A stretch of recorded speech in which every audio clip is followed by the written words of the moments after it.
அனைவருக்கும் வணக்கம். Welcome back. நாம் இந்த வீடியோவில் வெல்டிங் ஸ்டார்ட் பண்ணுறோம். ஸோ வெல்டிங் பொறுத்த வரைக்கும் it is a permanent joint. Welding is a permanent joint. அந்த ஜாயிண்ட்டை நம்ம பிரிக்க முடியாது. இப்போ நம்ம வேறு ஃபேஸ்னஸ் வச்சு போடுறோம் அப்படின்னா, இப்போ நட் அண்ட் போல்ட் போடுறோம் அப்படின்னா we can remove that joint. அந்த ஜாயிண்ட்டை நம்ம பிரிக்க முடியும். ஆனால் வெல்டிங் பொறுத்த வரைக்கும் ஒன்ஸ் நம்ம வெல்டு பண்ணிட்டோன்னா அதை அகெயின் டிஸ்மேண்டில் பண்ண முடியாது, இல்லை பிரிக்க முடியாது. So it is called permanent joint. And types of welding அப்படின்னு பார்த்தோம்னா, பேசிக்காக solid state welding, liquid state welding, solid or liquid state welding அப்படின்னு சொல்லிட்டு மூணாக பிரிக்கலாம். In case of solid state welding, solid state வெல்டிங்கில் நம்ம மெட்டலை ஒர்க் பீஸை உருக்க மாட்டோம். ஓகே, ஸோ ஒர்க் பீஸ் பொறுத்த வரைக்கும் சாலிடாகவே இருக்கும், அதை அப்படியே ஜாயின் பண்ணுவோம். So temperature less then melting point of work piece.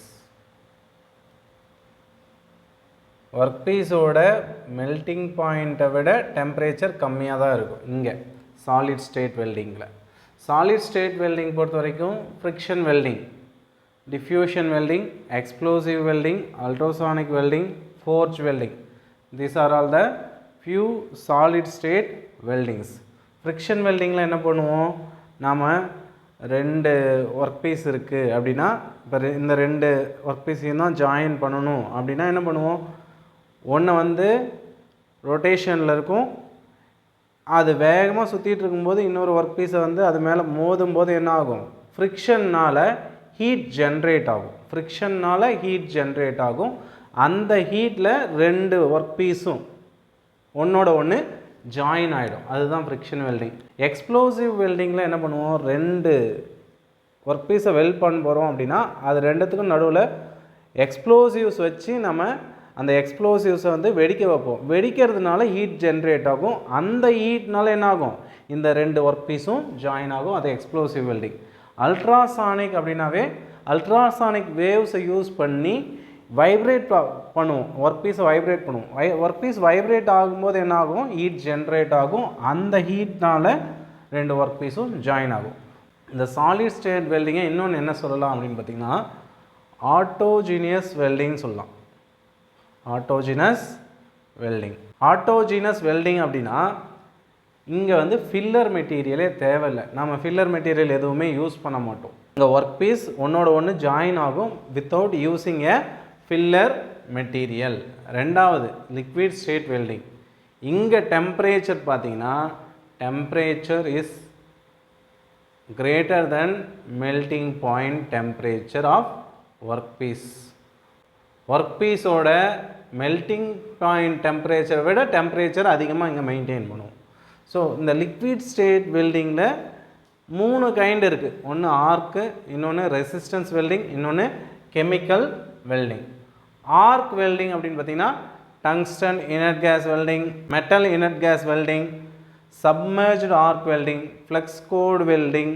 இது இல்லாமல் பார்த்திங்கன்னா metal arc welding, metal arc welding, carbon arc welding, இந்த மாதிரி நிறைய டைப்ஸ் இருக்குது ஆர்க் வெல்டிங்கில். ரெசிஸ்டன்ஸ் வெல்டிங்கில் பார்த்திங்கன்னா spot welding, seam welding, continuous welding, projection welding, இந்த மாதிரி நிறைய டைப்ஸ் இருக்குது. Chemical welding, if you take chemical welding, thermit welding and gas welding. இது ரெண்டு கெமிக்கல் வெல்டிங். அதாவது சம் கெமிக்கல்ஸை யூஸ் பண்ணி நாம் ஹீட்டை ஜென்ரேட் பண்ணுறோம். இந்த இடத்துல இங்கே கேஸ் வெல்டிங் அப்படின்னு பார்த்திங்கன்னா ஆக்சி அசிட்டிலின் கேஸ் யூஸ் பண்ணுவோம். It is a chemical. அப்போ இது கெமிக்கல் வெல்டிங். தெர்மிட் பார்த்திங்கன்னா அயன் ஆக்சைடு ப்ளஸ் அலுமினியம், இந்த ரெண்டும் மிக்ஸ் பண்ணியிருப்போம் 3:1 ரேஷியோவில். அலுமினியம் அயன் ஆக்சைடு 3 பங்கும், அலுமினியம் 1 பங்கும் ஆட் பண்ணியிருப்போம். இதுதான் தெர்மிட் அப்படின்னு சொல்லுவோம். சரியா? ஸோ இங்கே கெமிக்கலை யூஸ் பண்ணுறதால this is called chemical welding. Resistance வெல்டிங்கில் என்ன பண்ணுவோம், ரெண்டு எலக்ட்ரோட் இருக்கும், நம்ம பவர் சப்ளை கொடுப்போம். இங்கே due to the resistance heat generate ஆகும். அதை வச்சு நம்ம ப்ரெஷர் கொடுத்தோன்னா இந்த ரெண்டு ஒர்க் பீஸும் ஒன்றோட ஒன்று ஜாயின் ஆகிடும். ஸோ இதுலேயே next solid or liquid state. இதில் பார்த்தீங்கன்னா பிரேஸ் வெல்டிங், சால்ட்ரிங். இங்கே ஃபில்லர் மெட்டீரியல் யூஸ் பண்ணுவோம். இங்கேயும் ஃபில்லர் யூஸ் பண்ணுவோம். அதாவது ரெண்டு ஒர்க் பீஸை நம்ம வெல்டிங் பண்ண போகிறோம் அப்படின்னா இந்த ரெண்டையும் ஜாயின் பண்ணுறதுக்கு இடையில் ஒரு ஃபில்லர் மெட்டீரியல் யூஸ் பண்ணுவோம். அந்த ஃபில்லர் மெட்டீரியல் வந்து இங்கே இந்த பேஸ் மெட்டீரியல், அதாவது எந்த ஒர்க் பீஸை நம்ம ஜாயின் பண்ண போகிறோமோ அதோட பேஸ் மெட்டீரியல். இப்போ கேஸ்ட் அயனை ஜாயின் பண்ண போகிறோம், இல்லை ஸ்டீலை ஜாயின் பண்ண போகிறோம் அப்படின்னா ஸ்டீல் இங்கே யூஸ் பண்ணுறோம் பேஸ் மெட்டீரியலாக. ஃபில்லர் மெட்டீரியலும் ஸ்டீல் தான் யூஸ் பண்ண முடியும். கேஸ்ட் அயன் பேஸ் மெட்டீரியல்னால் கேஸ்ட் அயன் தான் ஃபில்லர் மெட்டீரியலாக யூஸ் பண்ண முடியும். அப்போ பேஸ் மெட்டீரியலும் ஃபில்லர் மெட்டீரியலும் எப்படி இருக்கணும்? சேமாக இருக்கணும். So this type of welding is called homogeneous welding. Okay, liquid state வெல்டிங்னு சொல்லலாம், இல்லை ஹோமோஜீனியஸ் வெல்டிங் சொல்லலாம். அப்போ arc welding, resistance welding, gas welding இது எல்லாமே வந்து ஹோமோஜீனியஸ். இதை ஹெட்ரோஜீனியஸ்னு சொல்லுவோம். ஹெட்ரோஜீனியஸ் வெல்டிங் அப்படின்னா ஃபில்லர் மெட்டீரியல் இருக்கு இல்லையா, அது டிஃப்ரெண்ட் கைண்டாக இருக்கும். The base material and filler material will be different kind. இப்போ ஃபார் எக்ஸாம்பிள் நம்ம கேஸ்ட் அயனை வெல்டிங் பண்ணுறோம் அப்படின்னா இங்கே ஃபில்லர் மெட்டீரியல் என்ன யூஸ் பண்ணுவோம்? பிராஸ் யூஸ் பண்ணுவோம். பிராஸ் ஆர் பிரான்ஸ் யூஸ் பண்ணுவோம். இந்த சால்ட்ரிங்கில் லெட்டு, டின் இந்த மாதிரி யூஸ் பண்ணுவோம். ஓகே, ஸோ ஃபில்லர் மெட்டீரியலும் பேஸ் மெட்டீரியலும் வேறையாக இருக்கும். அதுதான் வந்து ஹெட்ரோஜீனஸ் அப்படின்னு சொல்கிறோம். இங்கே டெம்பரேச்சர் நம்ம ஃபஸ்ட்டு சாலிட் ஸ்டேட் வெல்டிங்கில் டெம்பரேச்சர் வந்து மெல்டிங் பாயிண்ட்டை விட, ஒர்க் பீஸ் மெல்டிங் பாயிண்ட்டை விட கம்மியாக இருக்குன்னு பார்த்தோம். லிக்விட் ஸ்டேட் வெல்டிங்கில் டெம்பரேச்சர் வந்து ஒர்க் பீஸ் மெல்டிங் பாயிண்ட்டை விட அதிகமாக இருக்கும் அப்படின்னு பார்த்தோம். இந்த இடத்துல டெம்பரேச்சர் ஆஃப் ஒர்க்கிங் டெம்பரேச்சர் வந்து greater than melting point of filler material, but less than that of melting temperature of workpiece. workpiece melting temperature ஓட கம்மியாக தான் இருக்கும் working temperature. ஆனால் filler material ஓட melting point விட அதிகமாக இருக்கும். ஓகே, ஸோ இந்த பேசிக் டிஃப்ரென்ஸ் வந்து அண்டர்ஸ்டாண்ட் பண்ணிக்கோங்க.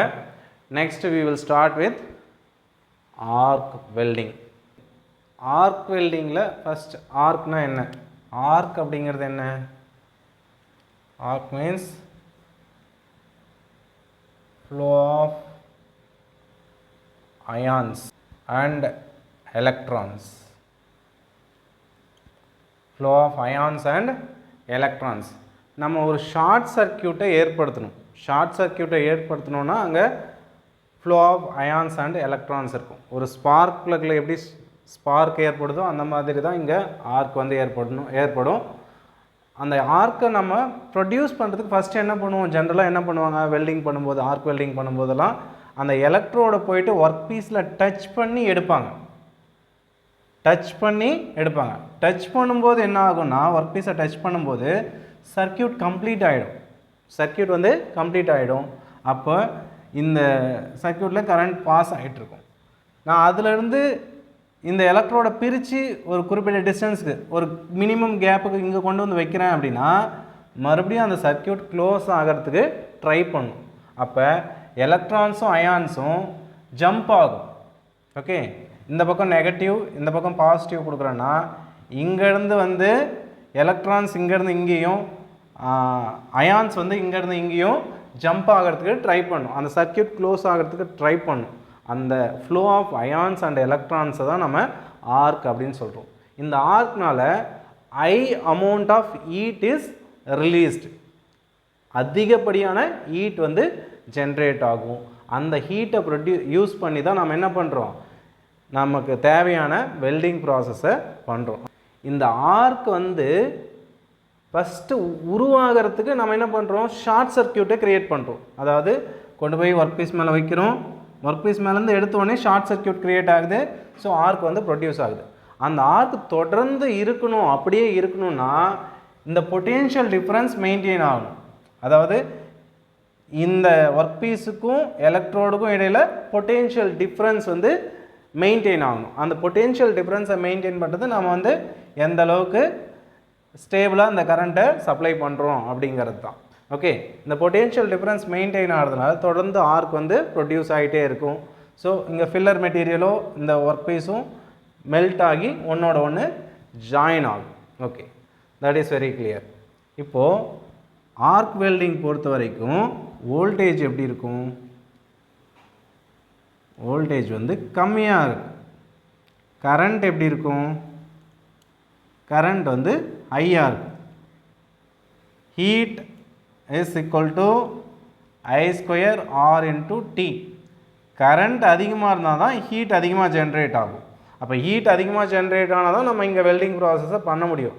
இங்கே ஆர்க் வெல்டிங் பொறுத்த வரைக்கும் ஹீட் எவ்வளோ இருக்குன்னு பார்த்தீங்கன்னா அப்ராக்சிமேட்லி 5000 டிகிரி செல்சியஸ்லேருந்து 6000 டிகிரி செல்சியஸ் வரலும் இருக்கலாம்.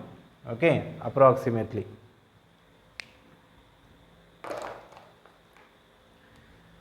ஓகே, ஆர்க்னா என்னென்னு பார்த்தோம், எப்படி இந்த ஆர்க் வெல்டிங்கோட பிரின்சிபல் ஒர்க் ஆகுது அப்படிங்கிறத பார்த்தோம். ஆர்க்கை எப்படி ப்ரொடியூஸ் பண்ணுறோம், அந்த ஆர்க்கு கண்டினியூஸாக இருக்கிறதுக்கு என்ன பண்ணணும்.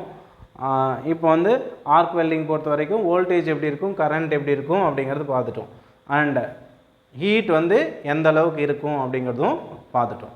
ஓகே, இங்கே ஆர்க் வெல்டிங்கில் 3 விஷயம். ஒன்று வந்து power supply, electrode, work piece.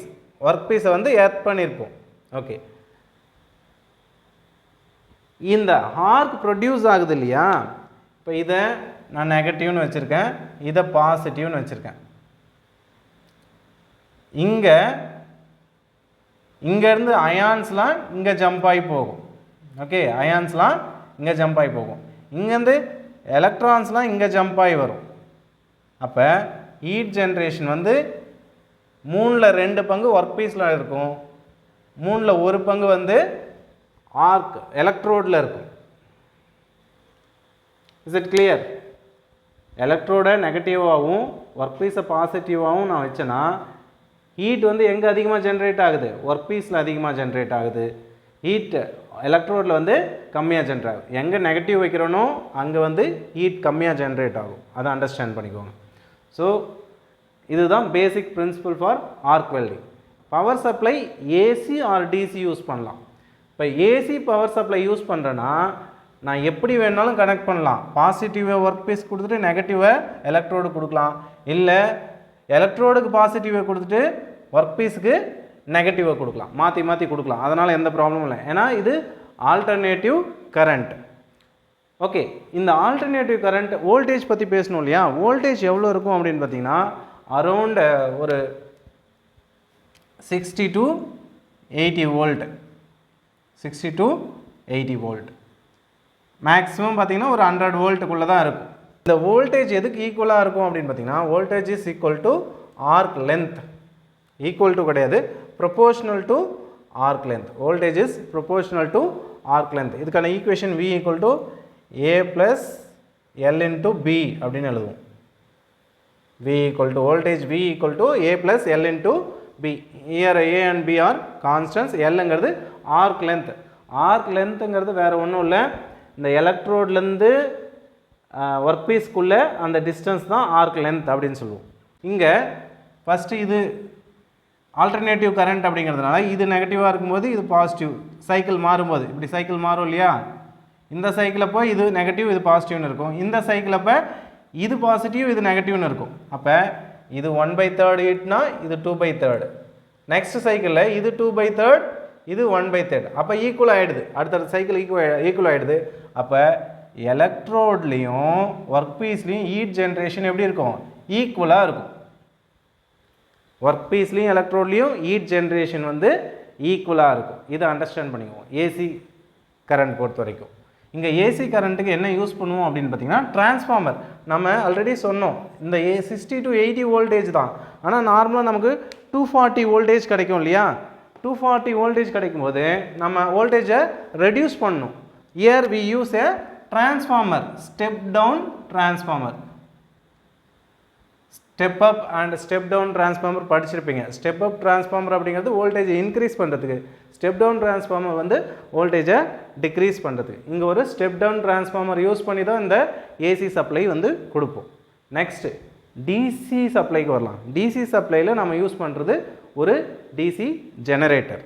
Okay, so ஜென்ரேட்டரை யூஸ் பண்ணி தான் நம்ம டிசி சப்ளை கொடுக்க போகிறோம். ஏன்னா பிகாஸ் நமக்கு வரது வந்து பவர் சப்ளை ஏசியில் தான் இருக்கும். ஏசி சப்ளையை டிசியாக மாற்றுறதுக்காக நம்ம ஜென்ரேட்டர் யூஸ் பண்ணுறோம். இங்கே டிசி சப்ளை கொடுக்கும்போது ரெண்டு விஷயம் நம்ம கன்சிடர் பண்ணணும். Straight polarity, reverse polarity. Straight polarity அப்படின்னா எலக்ட்ரோடுக்கு நெகட்டிவ் கொடுப்போம், ஒர்க் பீஸுக்கு வந்து பாசிட்டிவ் கொடுப்போம்.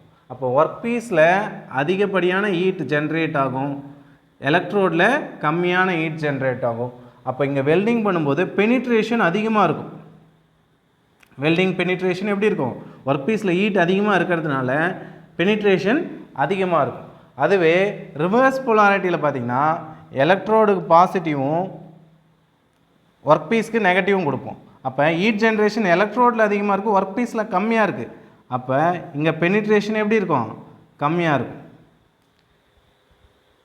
கிளியராக இருக்கும்னு நினைக்கிறேன்.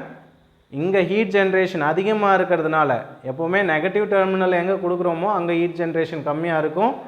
இங்கே வந்து பாசிட்டிவ் டெர்மினல் எங்கே கொடுக்குறோமோ அங்கே ஹீட் ஜென்ரேஷன் அதிகமாக இருக்கும் அப்படிங்கிறது சொல்லிட்டேன். ஹீட் ஜென்ரேஷன் இங்கே ஒர்க் பீஸில் அதிகமாக இருக்கிறதுனால நமக்கு டெப்த் ஆஃப் த வெல்டு, அந்த வெல்டிங் பெனிட்ரேஷன் வந்து அதிகமாக இருக்கும். இங்கே வெல்டிங் பெனிட்ரேஷன் வந்து கம்மியாக இருக்கும். இது ரெண்டையும் கம்பேர் பண்ணும்போது இங்கே வெல்டிங் பெனிட்ரேஷன் வந்து மீடியமாக இருக்கும். Is it clear? ஏசி சப்ளையில் வெல்டிங் பெனிட்ரேஷன் மீடியமாக இருக்கும். டிசி சப்ளையில் ஸ்ட்ரெயிட் போலாரிட்டினா வெல்டிங் பெனிட்ரேஷன் அதிகமாக இருக்கும், ரிவர்ஸ் போலாரிட்டினா வெல்டிங் பெனிட்ரேஷன் வந்து கம்மியாக இருக்கும். இங்கே வோல்டேஜ் பற்றி பேசணும். வோல்டேஜ் 60 to 80 வோல்டேஜ் நம்ம கொடுக்கணும் அப்படின்ட்டு.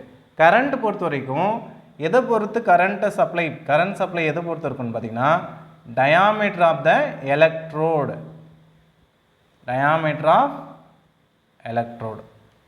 எலக்ட்ரோடோட டயாமீட்டர் அதிகமாக இருந்துச்சுன்னா கரண்ட்டும் அதிகமாக இருக்கும். எலக்ட்ரோடோட டயாமீட்டர் அதிகமாக இருந்துச்சுன்னா கரண்ட் அதிகமாக இருக்கணும். எலக்ட்ரோடோட டயாமீட்டர் எப்போ அதிகமாக இருக்கும் அப்படின்னு பார்த்தீங்கன்னா thickness of the work piece. Work பீஸோட திக்னஸ், நம்ம வெல்ட் பண்ணுற ஒர்க் பீஸோட திக்னஸ் அதிகமாக இருந்துச்சுன்னா டயாமீட்டர் ஆஃப் த எலக்ட்ரோடு அதிகமாக யூஸ் பண்ணுவோம். அப்போ கரண்ட் வந்து நம்ம அதிகமாக கொடுக்கணும். நெக்ஸ்ட் வந்து இந்த ஆர்க் இருக்கு இல்லையா, ஆர்க் எப்போ ஸ்டேபிளாக இருக்கும்? ஏசி கரண்ட்லையா டிசி கரண்ட்லையா அப்படின்னு பார்த்தீங்கன்னா டிசி சப்ளை கொடுக்கும்போது தான் ஆர்க் ஸ்டேபிளாக இருக்கும். டிசி சப்ளையில் ஆர்க் ஸ்டேபிளாக இருக்கும். வாட் இஸ் த ரீசன் அப்படின்னு பார்த்தீங்கன்னா இங்கே வந்து டிசியில் நமக்கு லூப் சேஞ்ச் ஆகிறது கிடையாது. பாசிட்டிவ் நெகட்டிவ்னு மாறுறது கிடையாது. இந்த இடத்துல மாறுது இல்லையா, அங்கே ஒரு ஃப்ளக்சுவேஷன் ஆகும். அந்த இடத்துல ஆர்க்கோட ஸ்டெபிலிட்டி வந்து குறைஞ்சி போகும். ஆனால் இங்கே டிசி கரண்ட்டில் அப்படி கிடையாது. டிசி கரண்ட் அப்படிங்கிறது ஒரே லூப் தான், இந்த மாதிரி தான் போகும் இல்லையா. இந்த இடத்துல நமக்கு பாசிட்டிவ் நெகட்டிவ்னு மாறுறது கிடையாது. ஸோ இங்கே ஆர்க் வந்து ஸ்டேபிளாக இருக்கும்.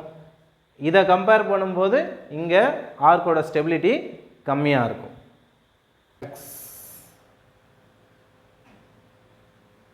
கோட்டிங். ஸோ எலக்ட்ரோடில் பார்த்தீங்கன்னா மேலே கோட்டிங்ஸ் கொடுத்துருப்பாங்க, ஃப்ளக்ஸ் கோட்டிங்ஸ்.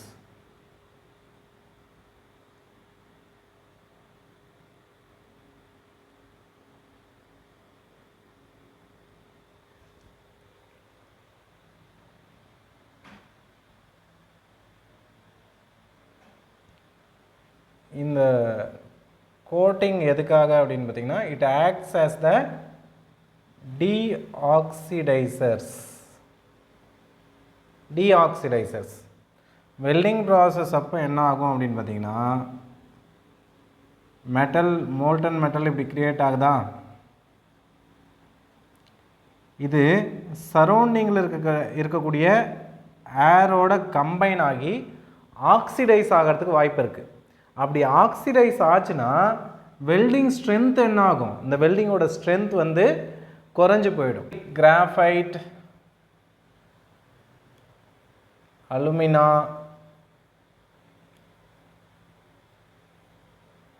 ஃபெரோசிலிகேட், இந்த மாதிரி மெட்டீரியல்ஸ்லாம் வந்து கோட்டிங் மெட்டீரியல்ஸாக வந்து யூஸ் பண்ணுவாங்க, ஃப்ளெக்ஸ் மெட்டீரியல்ஸாக யூஸ் பண்ணுவாங்க.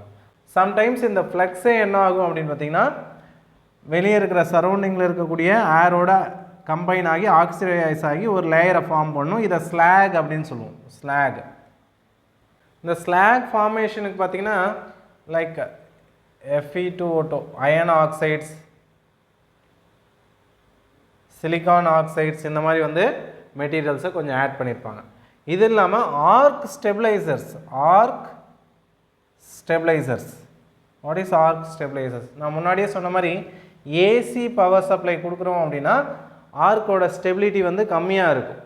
ஏன்னா அந்த லூப் மாற அதாவது நம்ம 50 Hz அப்படின்னா 50 டைம்ஸ் வந்து ஆன் ஆஃப் அப்படிங்கிற மாதிரி 50 டைம்ஸ் நடக்குது. ஸோ அப்படி நடக்கும்போது ஆர்க் ஸ்டேபிளாக இருக்காது. அதை ஸ்டெபிளைஸ் பண்ணுறதுக்காக சோடியம் காம்பவுண்ட், அப்புறம் வந்து பொட்டாசியம் காம்பவுண்ட், இதெல்லாம் வந்து என்னவா யூஸ் பண்ணுவாங்க அப்படின்னு பார்த்தீங்கன்னா ஆர்க் ஸ்டெபிளைசர்ஸாக யூஸ் பண்ணுவாங்க. அண்ட் தென் அலாயிங் எலமெண்ட்ஸும் யூஸ் பண்ணுவாங்க. அலாயிங் எலமெண்ட்ஸ்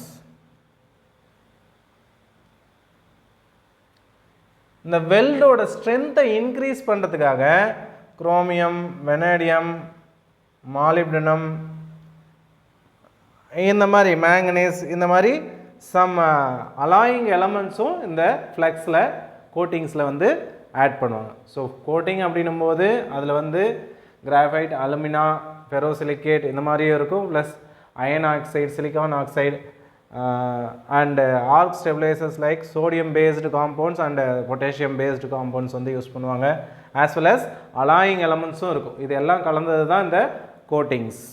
ஓகே, நெக்ஸ்ட் வந்து ஆர்க் வெல்டிங்கில் ஃபர்ஸ்ட் ஒன் வந்து TIG welding, tungsten inert gas welding.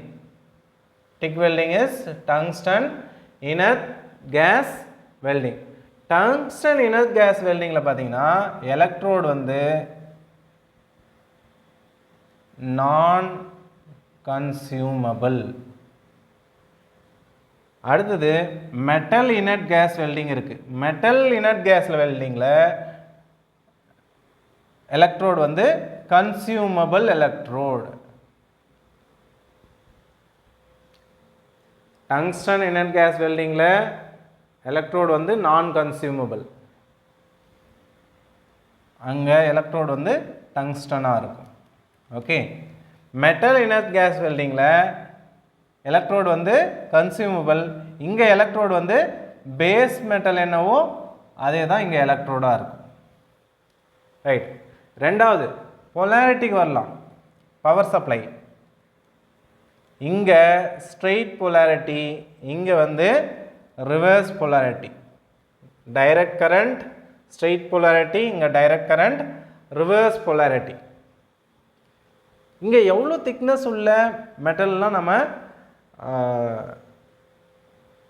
Welding பண்ண முடியும் அப்படின்னு பார்த்தீங்கன்னா லெஸ் தென் 5 mm. இங்கே 5 mm இருந்து 20 mm திக்னஸ் உள்ள பிளேட்ஸ் எல்லாம் நம்ம வெல்டிங் பண்ண முடியும். இனர்ட் கேஸஸ் என்னெல்லாம் யூஸ் பண்ணுவாங்க அப்படின்னு பார்த்தீங்கன்னா ஆர்கான், ஹீலியம், CO2. இங்கேயும் ஆர்கான், ஹீலியம் இதெல்லாம் வந்து இனர்ட் கேஸஸாக யூஸ் பண்ணுவாங்க. அதாவது இதை கேஸ் ஷீல்டட் ஆர்க் வெல்டிங்கும் அப்படின்னு சொல்லலாம். சரியா? Gas shielded arc welding. So இந்த ஆர்கான் ஹீலியம் இதெல்லாம் எதுக்காக யூஸ் பண்ணுறோம்? நம்ம இங்கே எலக்ட்ரோடில் வந்து எப்படி ஃப்ளக்ஸ் இருந்ததோ அந்த மாதிரி இங்கே ஃப்ளக்ஸ் இருக்காது. ஸோ தட் அந்த என்விரான்மெண்ட்டையும் பிரிக்கிறதுக்காக தான் வந்து இந்த கேஸஸ் வந்து யூஸ் பண்ணுறோம். டெம்பரேச்சர் ரேஞ்ச் பார்த்திங்கன்னா ரெண்டுத்துலையுமே 5000 degree Celsius to 6000 degree Celsius இருக்கும். இங்கே டிக் வெல்டிங்கில், டங்ஸ்டன் இனர்ட் கேஸ் வெல்டிங்கில் நான் கன்சியூமபிள் எலக்ட்ரோடு அப்படிங்கிறதுனால நம்ம தனியாக ஒரு ஃபில்லர் ராட் யூஸ் பண்ணுவோம். Filler rod tungsten inert gas welding பொறுத்த வரைக்கும் இந்த மாதிரி உள்ள எலக்ட்ரோடு இருக்கும். நம்ம ஃபில்லர் ராடு இங்கே வச்சுருவோம். எலக்ட்ரோடு வந்து ஆர்க்கை ப்ரொடியூஸ் பண்ணோம், ஃபில்லர் ராடு அந்த இடத்துல வச்சோன்னா ஃபில்லர் ராடு மெல்ட் ஆகி நம்ம வெல்டிங் எந்த பகுதியை வெல்ட் பண்ணுமோ அங்கே வந்து ஃபில் ஆகிடும். அதே மாதிரி நம்ம இது வழியாக இனர்ட் கேஸை வந்து உள்ளே அனுப்புவோம். ஆர்கான் ஆர் ஹீலியமை வந்து உள்ளே அனுப்புவோம். ஸோ அது ஒரு ஷீல்டாக ஆக்ட் ஆகும். இந்த இடத்துல ஒரு ஷீல்டாக ஆக்ட் ஆகும்.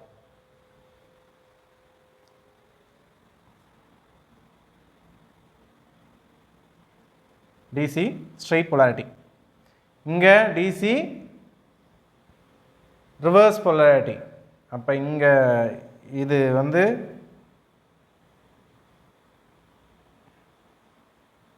நெகட்டிவாக இருக்கும், இது பாசிட்டிவாக இருக்கும். மிக் வெல்டிங்லையும் அதே மாதிரி தான். ஆனால் இந்த எலக்ட்ரோடு வந்து பார்த்திங்கன்னா ஒரு ரோலர் வச்சுருப்பாங்க, ஆட்டோமேட்டிக்காக ஃபீட் ஆகிட்டே இருக்கும். நம்ம வெல்டிங் பண்ண ஆட்டோமேட்டிக்காக ஃபீட் ஆகிட்டே இருக்கும்.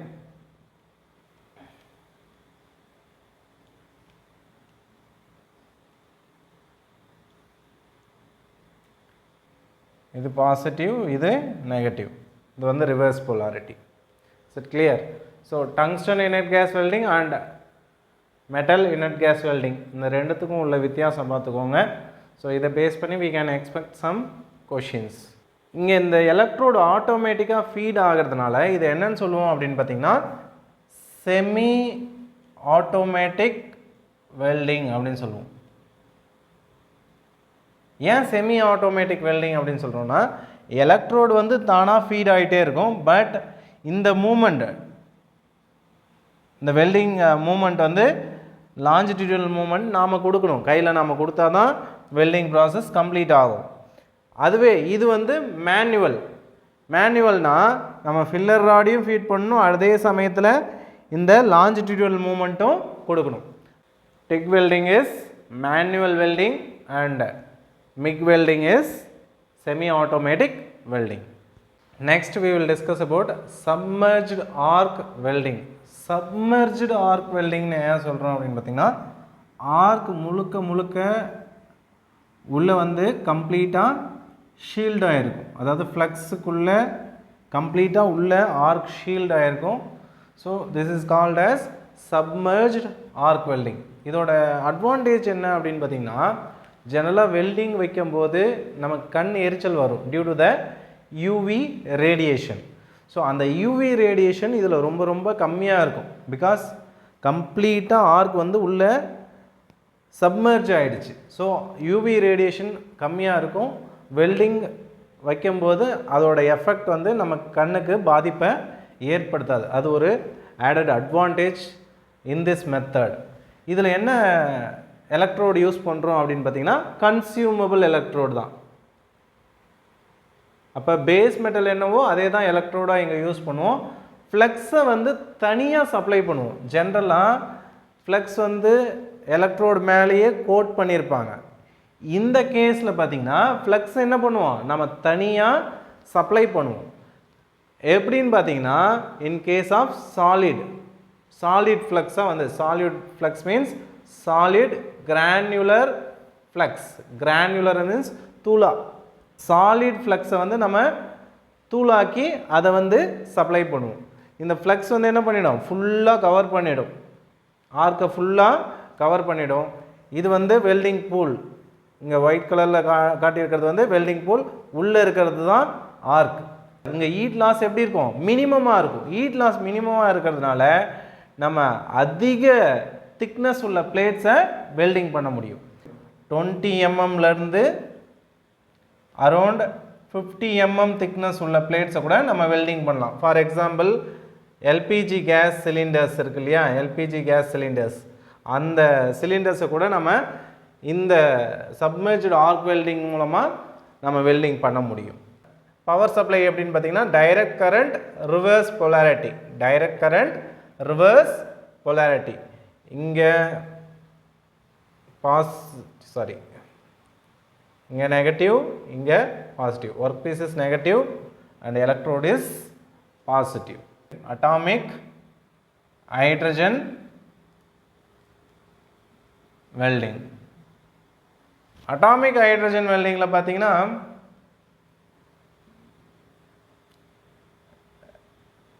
இந்த மாதிரி 2 டங்ஸ்டன் எலக்ட்ரோட்ஸ் இருக்கும். இந்த 2 டங்ஸ்டன் எலக்ட்ரோட்ஸ்க்கும் பாசிட்டிவ் நெகட்டிவை கொடுத்துருவாங்க. இங்கே ஆர்க் வந்து ப்ரொடியூஸ் ஆகும். நம்ம ஃபில்லர் ராட் தனியாக யூஸ் பண்ணுது. இந்த 2 டங்ஸ்டன் எலக்ட்ரோட்ஸ் வந்து நான் கன்சியூமபிள். அப்போ ஃபில்லர் ராட் தனியாக யூஸ் பண்ணி நம்ம வெல்டிங் பண்ணோம். இங்கே H2 ஹைட்ரஜன் வந்து சப்ளை பண்ணுவோம். ஹைட்ரஜன் என்ன ஆகும்னு பார்த்தீங்கன்னா H+H+னு பிரியும், டிசோசியேட் ஆகும். ஸோ அதனாலேயும் நமக்கு ஹீட் எனர்ஜி இங்கே ப்ரொடியூஸ் ஆகும். ஓகே, ஸோ இது வந்து அட்டாமிக் ஹைட்ரஜன் வெல்டிங். இந்த 3ஐயும் கொஞ்சம் கம்பேர் பண்ணி ஞாபகம் வச்சுக்கோங்க. அடுத்த வீடியோவில் கேஸ் வெல்டிங் பற்றி டிஸ்கஸ் பண்ணலாம்.